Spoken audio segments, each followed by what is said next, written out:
Kamu tuh tidak menginginkan dia dalam hidupmu, kamu menginginkan dia hanya di imajinasimu gitu. Pada saat itu aku merasanya. Iya, kenapa? Karena menurutku ketika kita itu merasa bahwa seseorang itu bisa menjadi pasangan yang sempurna, itu kita tidak jatuh cinta pada orangnya. Kita jatuh cinta pada status yang bisa kita dapatkan ketika kita mendapatkan dia gitu. Oke. Itu lebih ke desire for approval. Apakah gue jatuh cinta karena dari 9/10-nya itu? Kamu jatuh cinta pada ilusimu gitu. Ilusi 9/10 itu?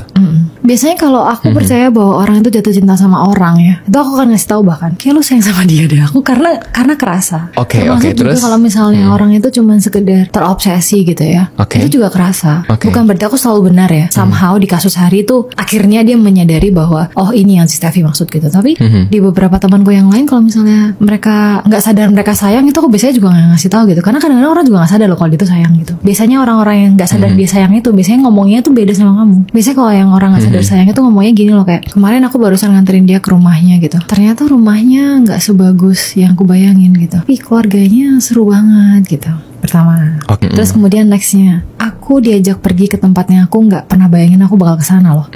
Tapi ternyata seru ya. Kemarin kami akhirnya ada percocokan gitu.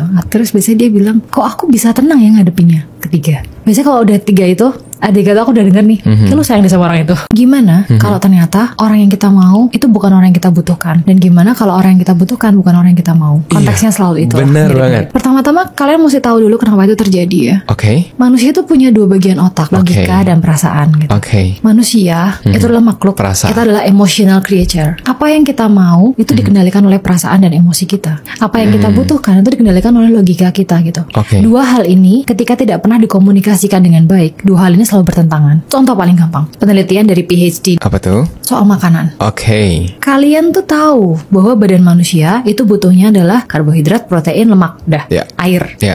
Jadi kalian juga tahu dong sebenarnya kita nggak butuh bubble tea gitu kan ya.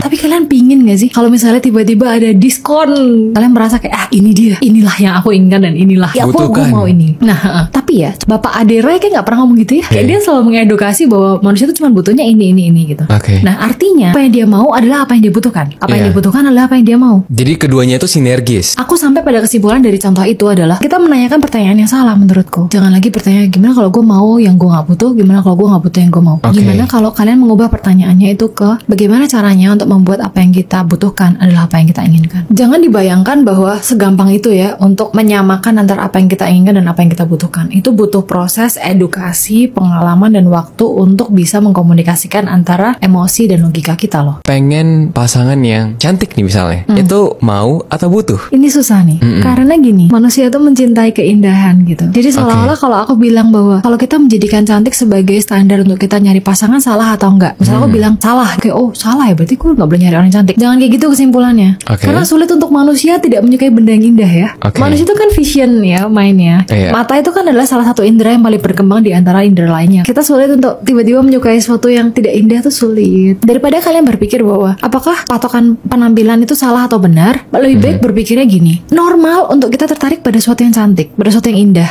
asal kalian tidak menjadikan itu satu-satunya patokan atau top priority ketika kalian berusaha untuk mencari pasangan yang bisa menghabiskan waktu sama kalian seumur hidup. Oke. Karena gini, gue nggak akan munafik ya. Pertama pasti tuh kita akan ngelihat dari mata dulu dong. Iya. Tapi ketika kalian sadar bahwa oh itu bukan top priority, kalian tahu bahwa gue seharusnya mencari tahu lebih banyak lagi. Berarti kalau misalnya kita bicara tentang itu, perlu menentukan kan apa yang kita mau dan apa yang kita butuh. Baru kita mencari hubungannya. Mau yang benar itu kayak gimana? Terus butuh yang benar itu seperti apa? Ini adalah bukunya Gary Thomas, judulnya The Sacred Search atau pencarian yang sakral. Oh. Dia itu sampai pada kesimpulan bahwa hampir tidak mungkin kalau kita mencari orang yang tidak menarik secara seksual. Oke. Itu tidak mungkin karena kita itu basicnya adalah animals. Tapi menarik ini beda ya setiap orang ya. Iya. Kemauan yang salah adalah apa? Kesalahan terbesar perempuan pada saat ada di relationship itu adalah kita mengidealisasikan romanticism. Kalau cowok itu biasanya karena mereka terlalu memprioritaskan sexual attraction. Kenapa kok ini bisa salah? Karena 2 hal ini bertolak belakangan. Sehingga ekspektasi antara yang diinginkan perempuan sama yang diinginkan oleh laki-laki itu bisa clash. Tapi permasalahan Masalahnya adalah sebagai perempuan tuh tahu apa yang diinginkan laki-laki dan laki-laki tahu apa yang diinginkan perempuan.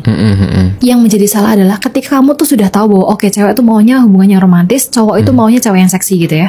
Cewek itu akan berusaha untuk selalu berpenampilan sebagaimana dia pikir cowok itu mau. Cowok ini akan berusaha untuk ngetrin ceweknya sebagaimana dia pikir ceweknya itu mau. Yang menjadi salah itu adalah karena kita semua itu melawan sebuah hukum yang disebut Immanuel Kant. Itu salah satu filosofer yang paling terkenal ya. Bahwa lu melakukan sesuatu bukan karena lu ingin melakukannya, tapi karena lu punya tujuan yang lain. Ulterior motive lah. Kalau aku harus menyimpulkan sesuatu yang salah adalah karena kalian memanfaatkan kelemahan orang lain. Kayak orang tuh desire-nya dipenuhi, kan dia merasa lemah ya. Nah dari situ kalian berusaha untuk memanfaatkan orang itu, itulah kemauan yang salah.